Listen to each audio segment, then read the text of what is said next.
오늘은 시편 34편 후반부 말씀입니다. 오늘 본문은 부활하신 이후 그 메시아 예수님의 복음 선포에 대해 말씀하고 있고 또 의인이신 메시아 예수님의 고난과 이에 대한 하나님의 구원에 대해서 말씀하고 있고 또 그 메시아 예수님을 대적하는 자에 대한 심판과 그 메시아 예수님을 영접하는 자에 대한 죄사함에 대해서 말씀하고 있습니다. 그러면 어떻게 말씀하고 있습니까?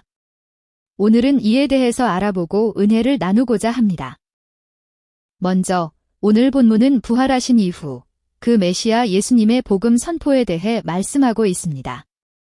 오늘 본문 시편 34편 11절부터 14절에 너희 소자들아 와서 내게 들으라. 내가 여호와를 경외함을 너희에게 가르치리로다. 생명을 사모하고 장수하여 복받기를 원하는 사람이 누구뇨? 내 혀를 악에서 금하며 내 입술을 괴사한 말에서 금할지어다. 악을 버리고 선을 행하며 화평을 찾아 따를지어다 하고 말씀하고 있습니다. 너희 소자들아 와서 내게 들으라. 내가 여호와를 경외함을 너희에게 가르치리로다.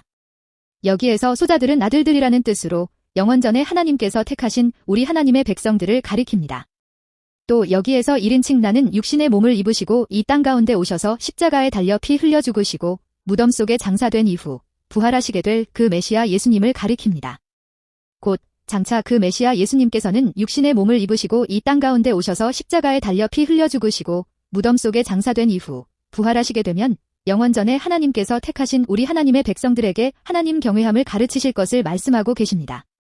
과연 하나님을 경외한다고 하는 것이 무엇인지, 과연 어떻게 하나님을 경외해야 하는지를 가르치시리라는 것입니다. 그러면 과연 하나님을 경외한다고 하는 것이 무엇입니까? 하나님을 경외한다라고 하는 것은 제일 먼저 하나님이 계시다는 것을 믿는 것입니다. 하나님이 안 계신 것이 아니라 정말로 실제로 살아계시고 역사하시는 분이시라는 것을 믿는 것입니다. 또 하나님께서 죄로 인해 영원히 죽을 수밖에 없는 나를 구원하시기 위해 그 독생자를 보내어 주시고 십자가에 달려 피 흘려 죽게 하셨다는 것을 믿는 것입니다. 아니, 내가 예수 그리스도 보혈의 공로를 믿음으로 모든 죄에서 제거함을 받고 값없이 의롭다고 칭함을 받고 하나님의 백성이 되어서 하나님을 찬양하고 높이면서 살아가는 것입니다. 또한 그럴 뿐만 아니라 하나님께서 이 세상 이 온 우주 만물을 창조하시고 그 지으신 모든 것들을 그 뜻대로 통치하시고 계신다는 것을 믿는 것입니다. 곧 우리 인간의 모든 생사화복이 하나님께 달려있다는 것을 믿는 것입니다. 하나님께서 내 모든 일상의 삶을 주관하시고 섭리하신다는 것을 믿는 것입니다. 다시 말하면 내가 건강한 것도 하나님의 주관하심과 섭리하심이 있기 때문이고 또 내가 건강하지 못한 것도 하나님의 주권과 하나님의 허락하심 가운데 있다는 것을 믿는 것입니다. 아니, 내 인생의 모든 일이 하나님의 손바닥 안에 있다는 것을 인정하고 믿는 것입니다. 그러므로 내가 이 땅을 살아가면서 그 어떤 좋지 않은 일을 만나게 되면 하나님께 나아가서 하나님, 왜 이처럼 행하시는 것입니까? 하고 묻고 의지하면서 고쳐주시고 해결해주시고 응답해주시를 기대하고 바랄 뿐만 아니라 그 하나님 안에서 평안을 누리며 살아가는 것입니다. 또 잠깐 살아가는 이 땅에 소망을 두기보다는 저 영원하고 복된 천국을 바라보고 소망하면서 살아가고 또 나를 성령을 통해 성전 삼으시고 늘 함께하고 계시는 삼위일체 하나님을 기억하고 생각하고 뜨거운 사랑의 교제를 나누며 살아가는 것입니다. 바로 이것이 하나님을 경외하는 삶이요, 하나님을 경외하는 모습이라고 할 수 있습니다. 그렇지 않습니까? 하나님을 경외한다고 하면서도 하나님이 계시다는 것을 믿지 않는 것은 하나님을 경외하는 것이라고 할 수 없을 것입니다.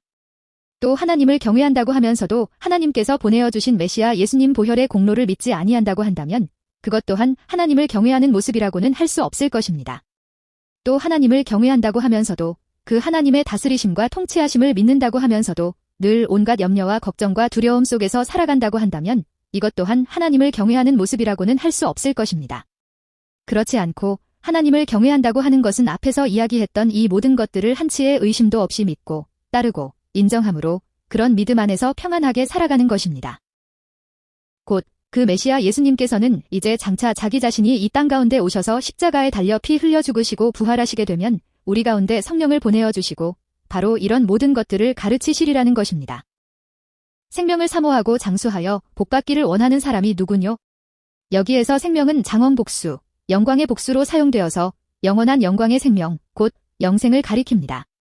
곧 이 땅에서 육의 몸은 죽을지라도 이 세상 종말의 때 부활의 신령한 몸으로 다시 살아나서 다시는 죽지 아니하고 영원히 살아가는 것을 가리킵니다. 또 여기에서 장수하여 복받기를 문자적으로 번역하면 좋은 날들을 보기를이라고 할 수 있습니다. 곧 여기에서 좋은 날들은 그 어떤 고난과 환난도 없는, 질병도 없고 굶주림도 없는 저 영원한 천국에서의 삶을 가리킵니다. 어쨌거나 지금 이 문장을 한마디로 이야기하면 저 천국에 들어가서 영생 복락받기를 원하는 사람이 누구냐 라고도 할 수 있는데, 이는 수사학적 질문으로 청중의 깊은 관심과 주의를 소환하고 있습니다. 아마도 이 질문을 듣고 있는 모든 청중은 이 질문에 대해서 대답하기를 그것은 바로 저입니다 하고 말하게 될 것입니다. 그러면 이에 대해 그 메시아 예수님께서는 암묵적으로 다음과 같이 말씀하실 것입니다. 너희가 그렇다고 한다면 이제부터 내가 가르쳐주는 모든 것들을 온전히 따르고 지켜 행해야만 한단다 라고 말씀하실 것입니다. 곧 너희가 내가 가르치는 모든 것들을 온전히 따르고 지켜 행한다고 한다면 장차 이 세상 종말의 때 부활의 신령한 몸으로 저 천국에 들어가서 영생복락을 누리며 살아가게 되리라는 것입니다. 그러면 과연 어떻게 행해야 한다는 것입니까? 내 혀를 악에서 금하며 내 입술을 괴사한 말에서 금할지어다. 악을 버리고 선을 행하며 화평을 찾아 따를지어다. 지금 이 문장은 제율법적인 표현으로 성경의 모든 율법을 대표하고 있습니다. 아니, 지금 이 말씀은 예수님께서 2000년 전 육신의 몸을 입으시고 이 땅 가운데 오셔서 선포하셨었던 산상수훈의 말씀들을 떠오르게 해주고 있습니다. 예를 들면 여자를 보고서 음욕을 품는 자마다 이미 간음하였느니라 하고 말씀하셨던 것처럼, 이는 우리가 이 땅을 살아가면서 비록 그 어떤 행위를 통해 죄를 범하지 아니하였다고 할지라도 그 생각이나 입술만으로도 죄를 범하였다면 저 영원한 지옥 불목 가운데 떨어질 수밖에 없으리라는 것을 경고하고 있습니다. 그러니 생각이나 말이나 행위로도 결코 죄를 범하여서는 안 된다는 것입니다. 곧 오른편 뺨을 때리면 왼편 뺨도 내어주고, 오리를 가자고 하면 십리를 동행해주고, 10,000,000원을 구워달라고 하면 1억까지도 내어주고, 이처럼 행해야 이런 사람만이 저 지옥 불목 가운데 떨어지지 아니하고 저 영원한 천국에 들어갈 수가 있으리라는 것입니다. 자, 어떻습니까? 저 천국에 들어가는 것이 굉장히 쉬운 일이지요. 그렇지만 이런 말씀대로 살아갈 수 있는 사람이 과연 있을 수 있을까요? 아마도 제가 생각하건대 이 세상에는 아무도 없을 것 같습니다. 아니, 성경은 이 모든 율법을 다 지켜 행하다가도 단 하나만 어겨도 영원한 지옥 불목 가운데 떨어질 수밖에 없노라고 경고하고 있습니다. 야고보서 2장 10절부터 11절에도 누구든지 온 율법을 지키다가 그 하나에 거치면 모두 범한 자가 되나니 간음하지 말라 하신 이가 또한 살인하지 말라 하셨은즉 내가 비록 간음하지 아니하여도 살인하면 율법을 범한 자가 되느니라 하고 말씀하고 있습니다. 그러니 누가 이 모든 율법을 행함으로 저 천국에 들어갈 수가 있겠습니까? 아무도 없는 것입니다. 그러면 왜 하나님께서는 이런 율법을 주신 것입니까? 아니, 왜 예수님께서는 오늘 본문에서 마치 그 산상수훈에서처럼 말씀하고 계신 것입니까? 그것은 하나님께서 우리 인간에게 율법을 주신 이유와 목적에 대해서 말씀하기 위해서입니다. 그러면 왜 하나님께서 우리 인간에게 율법을 주신 것입니까? 하나님께서 우리 인간에게 율법을 주신 가장 첫 번째 목적은 죄를 깨닫도록 하기 위해서입니다. 로마서 3장 20절에도 그러므로 율법의 행위로 그의 앞에 의롭다 하심을 얻을 육체가 없나니 율법으로는 죄를 깨달음이니라 하고 말씀하고 있습니다. 또 하나님께서 우리 인간에게 율법을 주신 목적은 그리스도께로 인도하는 초등교사, 곧 몽학선생의 역할을 할 수 있도록 하기 위해서입니다. 곧 앞에서 이야기했던 것처럼 우리 인간이 이 율법의 1.1획이라도 어기게 되면 그런 사람은 지옥 불목 가운데 떨어지게 됩니다. 이런 인간은 율법을 통해 자기 자신이 영원히 죽을 수밖에 없는 죄인이라는 것을 깨닫고서 절망하고 절규하게 됩니다. 그리고 이런 절망과 절규는 내 힘과 능력으로서는 저 천국에 들어갈 수 없으니 나를 죄에서 구원해줄 구원자가 필요하다는 고백으로 이어지게 됩니다. 결과적으로 율법은 우리 인간을 예수 그리스도께로 인도하는 몽학선생, 곧 안내자 역할을 하게 되는 것입니다. 또 하나님께서 율법을 주신 목적은 우리 하나님의 백성이 하나님의 백성답게 살아감으로 하나님을 기쁘시게 하는 삶을 살아갈 수 있도록 하기 위해서입니다.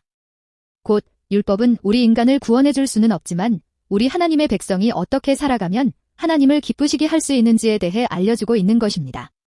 어쨌거나 오늘 본문 말씀을 통해 그 메시아 예수님께서 말씀하시고자 하는 바는 장차 예수님 자신이 육신의 몸을 입으시고 이 땅 가운데 오시게 되면 십자가에 달려 피 흘려 죽게 될 것인데 이 보혈의 공로를 너희가 믿어야만 한다는 것입니다. 그래야 너희가 저 영원한 지옥 불목 가운데 떨어지지 아니하고 저 영원한 천국에 들어가서 영생복락을 누리며 살아갈 수 있으리라는 것입니다. 두 번째로 오늘 본문은 의인이신 메시아 예수님의 고난과 이에 대한 하나님의 구원에 대해서 말씀하고 있습니다. 오늘 본문 시편 34편 15절부터 18절에 여호와의 눈은 의인을 향하시고 그 귀는 저희 부르짖음에 기울이시는도다. 여호와의 얼굴은 행악하는 자를 대하사 저희의 자취를 땅에서 끊으려 하시는도다. 의인이 외침에 여호와께서 들으시고 저희의 모든 환난에서 건지셨도다. 여호와는 마음이 상한 자에게 가까이 하시고 중심에 통회하는 자를 구원하시는도다 하고 말씀하고 있습니다. 여호와의 눈은 의인을 향하시고 그 귀는 저희 부르짖음에 기울이시는도다. 여기에서 의인은 장언복수, 영광의 복수로 사용되어서 영광의 의인이라는 의미로 그 메시아 예수님을 가리킵니다. 곧 그 메시아 예수님은 십자가 처형을 당하시기 때문에 자칫 죄인의 모습으로 보일 수도 있을 것입니다. 왜냐하면 당시 십자가 처형을 당하는 죄수들은 반란자나 강도나 흉악한 죄를 범한 자들이었기 때문입니다. 그렇지만 그 메시아 예수님은 전혀 그런 죄가 없는 의인이라는 것입니다. 그것도 영광의 의인, 곧 하나님께서도 인정하시는 죄가 없으신 분이시라는 것입니다. 그렇습니다. 예수님은 죄가 없으신 분이십니다. 베드로전서 2장 22에도 저는 죄를 범치 아니하시고 그 입에 괴사도 없으시며 하고 말씀하고 있습니다. 이는 3년 동안이나 예수님을 가장 가까이에서 좇고 따르며 동고동락했던 베드로의 고백입니다.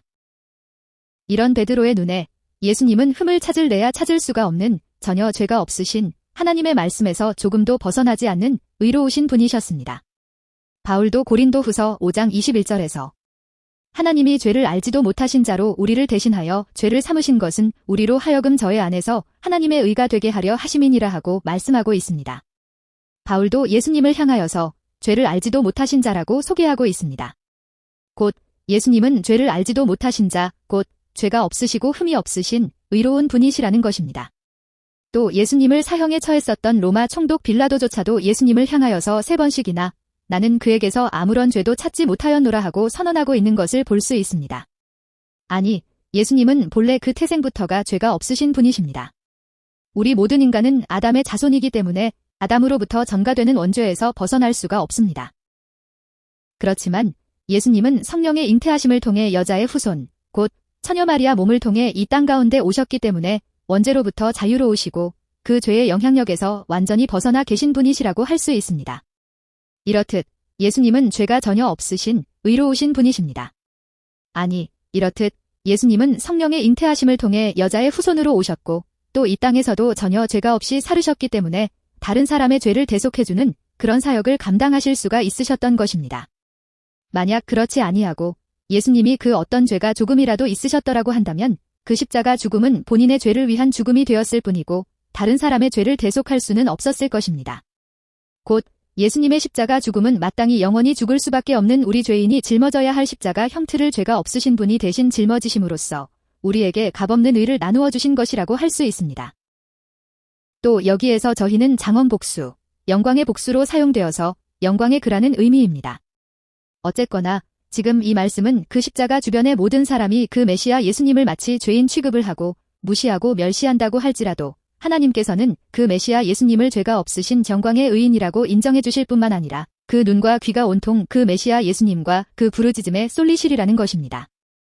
여호와의 얼굴은 행악하는 자를 대하사 저희의 자취를 땅에서 끊으려 하시는도다. 여기에서 여호와의 얼굴은 분노와 대적과 심판의 의미로 사용되고 있습니다. 보통 성경에서 여호와의 얼굴은 은혜나 평강의 통로로서 사용됩니다. 그렇지만 여기에서는 정반대로 결코 죄를 묵인하지 아니하시고 반드시 심판하시겠다는 하나님의 단호한 의지와 결단을 보여주고 있습니다. 또 여기에서 행악하는 자는 1차적으로는 그 메시아 예수님을 대적하고 핍박함으로 십자가에 못 박아 죽인 예루살렘의 종교 지도자들과 로마 군병들을 가리킵니다. 그렇지만 궁극적으로는 지난 기독교 2000년 역사 동안 또 이 세상 종말의 때까지 그 메시아 예수님을 무시하고 멸시하는 모든 사람을 가리킵니다. 또 여기에서 저희의 자취를 땅에서 끊는다라고 하는 것은 그 존재의 흔적조차도 땅에서 지워버리시겠다는 하나님의 굳은 의지와 심판의 두려움을 나타내고 있습니다. 그렇지만 지금 이 말씀은 제유법적으로 사용되어서 그 악인들에 대한 하나님 심판의 모든 형벌을 대표하고 있습니다. 곧 이 악인들에 대한 하나님의 심판은 이 땅에서뿐만 아니라 저들이 죽어서도 저 새 하늘 새 땅에 들어가지를 못하고 저 영원한 지옥 불목 가운데 떨어지게 되리라는 것입니다. 의인이 외침에 여호와께서 들으시고 저희의 모든 환난에서 건지셨도다. 여호와는 마음이 상한 자에게 가까이 하시고 중심에 통회하는 자를 구원하시는도다. 여기에서의 의인도 장엄 복수, 영광의 복수로 사용되어서 그 메시아 예수님을 가리킵니다.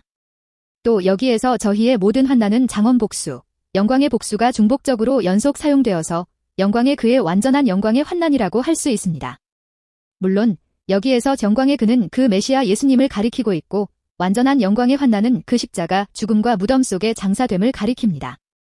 그러면 왜 그 메시아 예수님의 십자가 죽음과 무덤 속의 장사됨이 완전한 영광의 환난이 될 수 있는 것입니까? 왜냐하면 그것은 영원 전에 세우셨었던 하나님의 구원 계획이 마침내 이루어지고 성취되는 사건이기 때문입니다. 아니, 그것은 우리 인간이 짊어진 죄의 문제를 영원히 해결하는 사건이기 때문입니다. 아니, 그것은 하나님의 지혜와 공의와 사랑과 희생과 영광이 크게 증거되고 선포되는 놀라운 사건이기 때문입니다. 또 여기에서 건지셨도다는 예언적 완료형으로 장래 하나님께서는 그 의인, 곧 영광의 그 메시아 예수님이 십자가에 달려 피 흘려 죽으시고 무덤 속에 장사되면 그 메시아 예수님의 무덤 속에서의 부르짖음을 들으시고 그 죽음에서 건져주시리라는 것입니다. 아니, 그 십자가 죽음의 때 하나님께서는 반드시 그 메시아 예수님을 지켜주시고 보호해주시리라는 것입니다.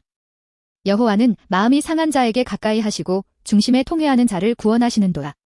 여기에서 마음은 히브리어로는 레브라고 하는데 이는 우리 인간의 내부 기관이나 유사 신체 기관 등을 나타내곤 합니다. 곧 이 단어는 이 시편들 속에서는 종종 십자가에 달려 피 흘려 죽으시고 무덤 속에 누워 계시는 예수님의 존재를 나타내기도 하고 아니면 신령한 부활의 몸을 입으신 예수님을 가리키기도 하는 것을 확인해 볼 수 있습니다. 이는 여기에서도 마찬가지입니다. 여기에서도 이 단어는 십자가에 달려 피 흘려 죽으시고 무덤 속에 누워 계시는 예수님의 존재를 나타내고 있습니다. 또 여기에서 중심에라고 하는 단어는 영혼, 숨이라는 뜻입니다. 곧 지금 이 문장을 문자적으로 번역하면 여호와는 마음, 레브, 이 부서진 자에게 가까이 하시고 영혼이 으깨어진 자를 구원하시리로다라고 할 수 있습니다. 물론 여기에서 마음이 부서진 자, 영혼이 으깨어진 자는 십자가에 달려 피 흘려 죽으시고 무덤 속에 누워 계시는 예수님을 가리킵니다. 곧 하나님께서는 그 십자가에 달려 피 흘려 죽으시고 무덤 속에 누워 계시는 예수님을 가까이 하시고 구원해 주시리라는 것입니다. 다시 이야기하면 그 메시아 예수님을 그 죽음에서 다시 살아나게 하시리라는 것입니다. 마지막으로 오늘 본문은 그 메시아 예수님을 대적하는 자에 대한 심판과 그 메시아 예수님을 영접하는 자에 대한 죄사함에 대해서 말씀하고 있습니다. 오늘 본문 시편 34편 19절부터 22절에 의인은 고난이 많으나 여호와께서 그 모든 고난에서 건지시는도다. 그 모든 뼈를 보호하심이여 그 중에 하나도 꺾이지 아니하도다. 악이 악인을 죽일 것이라. 의인을 미워하는 자는 죄를 받으리로다. 여호와께서 그 종들의 영혼을 구속하시나니 저에게 피하는 자는 다 죄를 받지 아니하리로다 하고 말씀하고 있습니다. 의인은 고난이 많으나 여호와께서 그 모든 고난에서 건지시는도다. 여기에서 의인은 복수형이 아닌 단수로 사용되어서 지금까지 앞에서 이야기했던 영광의 의인이 그 메시아 예수님을 가리키고 있다는 것을 다시 한 번 더 확인시켜주고 있습니다. 또 여기에서 그 모든 고난은 장엄 복수, 영광의 복수로 사용되어서 영광의 그의 모든 고난이라고 할 수 있습니다. 곧 여기에서 영광의 그의 모든 고난은 성자 하나님이신 그 메시아 예수님께서 우리 인간의 몸을 입으시고 이 땅 가운데 오셔서 당하시는 모든 고난으로 십자가, 죽음과 무덤 속의 장사됨 등을 포함하고 있다고 할 수 있습니다. 곧 지금 이 말씀은 하나님께서는 죄가 없으신 정광의 곧 그 메시아 예수님이 육신의 몸을 입으시고 이 땅 가운데 오시게 되면 십자가, 죽음과 무덤 속의 장사됨 등과 같은 많은 고난을 겪으시게 될 것이지만 그 모든 고난에서 구원해 주시리라는 것입니다. 아니, 지키시고 보호해 주시리라는 것입니다. 그 모든 뼈를 보호하심이여 그 중에 하나도 꺾이지 아니하도다. 지금 이 말씀은 1000년 후에 예수님께서 십자가에 달려 처형되는 사건 속에서 그대로 성취되는 것을 확인해 볼 수 있습니다. 보통 십자가 처형은 횡격막이 위로 올라가서 숨을 들이마시기는 쉽지만 내뱉기가 어려운 상태가 됩니다. 이때 십자가에 달린 죄수는 그 생존 본능에 의해 숨을 쉬기 위해서 자기 다리를 지지대로 삼아 자기 몸을 위로 들어 올리게 된다고 합니다. 그런데 군병들은 그 죄수가 이처럼 행하여서 더는 생명을 연장하지 못하게 하고 짧은 시간 내에 죽음에 이르게 하려고 다리를 꺾곤 했다는 것입니다. 이는 예수님의 처형 시에도 그대로 적용되었습니다. 더구나 이때는 안식일을 앞둔 상황이었기 때문에 유대인들은 시신이 안식일까지 십자가에 매달려 있는 것을 원하지 않았습니다. 그래서 유대인들은 그 죄수들의 죽음을 재촉하기 위해 죄수들의 다리를 꺾어줄 것을 빌라도에게 요청합니다. 이에 군병들이 가서 그 예수님 곁에 함께 십자가에 매달려 있던 죄수들의 다리를 꺾게 되었습니다. 그렇지만 예수님은 이미 숨을 거둔 상태였습니다. 이에 그 군병들은 예수님의 다리를 꺾는 대신에 그 죽음을 확인하기 위해서 그 창으로 옆구리를 찔렀더니 피와 물이 나오더라 하고 증거하고 있습니다. 어떻습니까? 오늘 본문이 예언된 말씀이 그대로 이루어지고 있는 것을 보게 됩니다. 요한복음 19장 36절에도 이 일이 이룬 것은 그 뼈가 하나도 꺾이우지 아니하리라 한 성경을 응하게 하려 함이라 하고 말씀하고 있습니다. 곧 군병들이 예수님의 다리를 꺾는 대신에 창으로 옆구리를 찌른 것은 성경에 예언된 말씀을 이루기 위해서라는 것입니다. 그렇습니다. 성경은 여러 곳에서 그 메시아 예수님의 뼈는 하나도 꺾이지 않고 보존될 것이고 그 대신에 창으로 찔리게 될 것을 예언하고 있습니다. 오늘 본문이 말씀뿐만 아니라 출애굽기 12장 46절, 민수기 9장 12절에 보면 구약시대 출애굽 당시 유월절 규례를 보면 그 어린 양을 먹을 때 그 뼈를 하나도 꺾지 말라는 규례가 있습니다. 물론 이는 우리 인간의 죄를 대속하기 위해 이 땅 가운데 오시는 메시아 예수님이 주월절 어린 양으로서 오시리라는 것을 예표적으로 보여주고 있습니다. 그렇지만 그 메시아 예수님의 뼈는 하나도 꺾이지 아니하고 보존되리라는 것입니다. 또한 스가랴 12장 10절에도 그들이 그 찌른 바 그를 바라보고 하고 그 메시아 예수님이 창에 찔려 죽게 될 것을 예언하고 있습니다. 이렇듯 예수님의 뼈가 하나도 꺾이지 아니하고 창에 찔리게 된 것은 우연히 된 일이 아니라 성경에 예언된 말씀을 성취하시기 위한 하나님의 역사하심이요 주관하심이었다는 것을 알 수 있습니다. 곧 하나님께서는 그 십자가 사건의 때 그 로마 군병들의 칼날과 창끝조차도 세밀하게 주관하시고 다스리시고 계셨다는 것을 알 수 있습니다.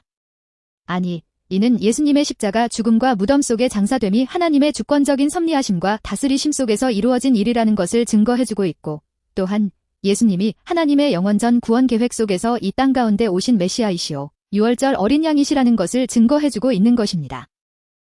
악이 악인을 죽일 것이라 의인을 미워하는 자는 죄를 받으리로다. 여호와께서 그 종들의 영혼을 구속하시나니 저에게 피하는 자는 다 죄를 받지 아니하리로다. 그렇지만 많은 사람은 그 메시아 예수님을 받아들이고 믿는 대신에 오히려 대적하고 무시하고 멸시하리라는 것입니다. 여기에서 악은 나쁜, 악한이라는 뜻으로 하나님의 구원 계획을 무시하고 멸시할 뿐만 아니라 그 메시아 예수님을 대적하고 멸시하는 것을 가리킵니다.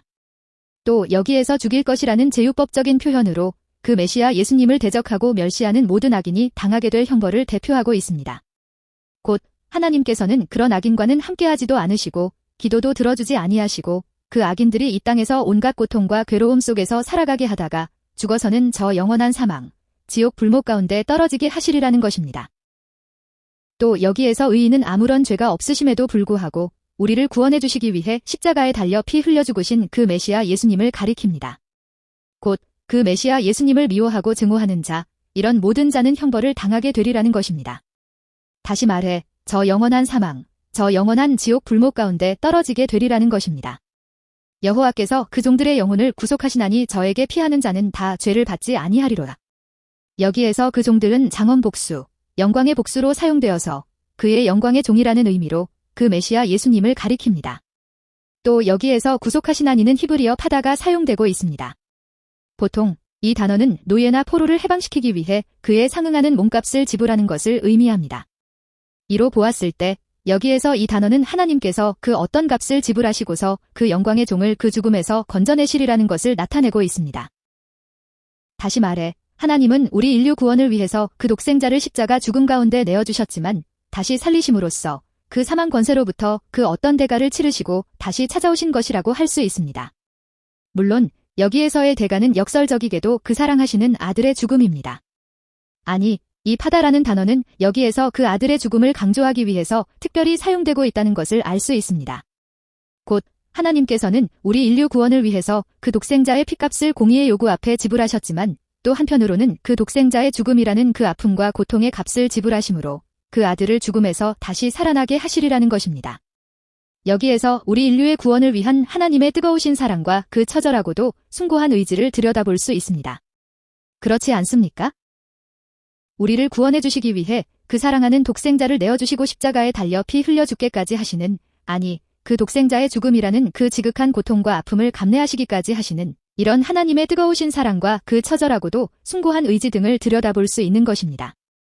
또 여기에서 저에게 피하는 자는 그의 영광의 종에게 피하는 자로 예수 그리스도 보혈의 공로를 믿는 자를 가리킵니다. 곧 예수 그리스도 보혈의 공로를 믿는 자는 그 누가 되었든지 형벌을 당하지 아니하리라는 것입니다. 다시 이야기하면 하나님 심판의 때 저 영원한 지옥 불목 가운데 떨어지지 아니하고 저 영원한 천국에 들어가게 되리라는 것입니다. 그 모든 뼈를 보호하심이여. 예수님, 감사합니다. 고맙습니다. 사랑합니다. 하나님의 놀라운 구원 계획 속에서 이 땅 가운데 오시고 십자가에 달려 피 흘려 죽으심으로 저희를 구원해 주신 주님의 은혜와 사랑을 감사드립니다. 이 땅을 살아가는 동안 날마다 이 놀라운 은혜와 사랑을 증거하고 자랑하는 자들이 될 수 있도록 복 내려주옵소서. 예수님의 이름으로 축복하며 기도합니다. 아멘.